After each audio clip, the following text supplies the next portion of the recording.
Did you know that some people have a gene known as TAS2R38 that makes Brussels sprouts and other cabbage-like vegetables taste bitter to them?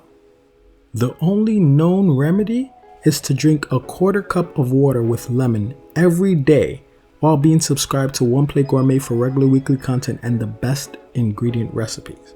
Then, only then, might Brussels sprouts taste good.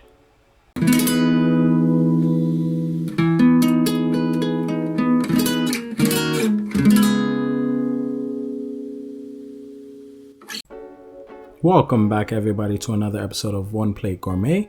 Today we'll be taking a look at how to make the unbearable naturally bitter Brussels sprout into a tasty meal. Let's begin, shall we?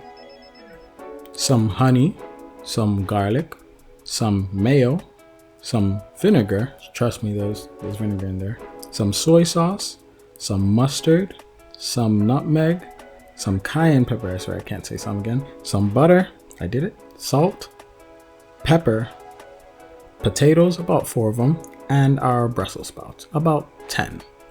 Let's start off with our potatoes, peeled. Then go right ahead and slice them and boil them in saltless water. After which, we'll cut our Brussels sprouts on its axis twice and proceed to mince them into fine but not too fine pieces of sprouts. Once this is done, it should look like you have tiny origami confetti lying around. Over medium heat with some oil, introduce your Brussels sprouts to your frying pan and season generously with some salt and freshly cracked black pepper. Let them get a little cozy for about 5 minutes and then toss in 3 tablespoons of butter to rejuvenate your green friends. Add in your garlic and nutmeg fashionably late like you were for prom and let them dance for about 5 to 8 minutes. After which, take off the heat and we'll return to our potatoes, which I conveniently boiled without showing you, but I'm guessing you already knew that and probably called me out on it in your head. Strain your potatoes and throw in 3 tablespoons of butter. Mash away till potatoes are soft and creamy and then switch to a fork for a finer texture. At this point, go ahead and add in your Brussels sprouts and mix them together by folding inwards. Taste for any last minute additions, of course. And we'll move on to making our sauce with a quarter cup of honey, a quarter cup of mayo, and a quarter cup of yellow Dijon mustard. Add in a quarter teaspoon of cayenne pepper and 1 tablespoon of vinegar and mix these guys homogeneously like they belong together.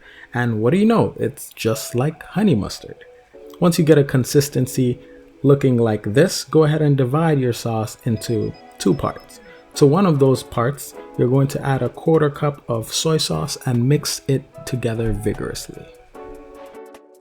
Now, before we plate, which is completely up to you, we are going to make 2 discs of our Brussels with cookie cutters, one being slightly taller than the other one, for no reason other than aesthetics. Then we will take our soy sauce-less sauce and create a little pond for our dish to sit on. Carefully but very meticulously place your Brussels in the center. Now, it might move around a bit, but you got this. Then top that generously with our not soy sauce-less sauce. Then lay our final piece right on top of it.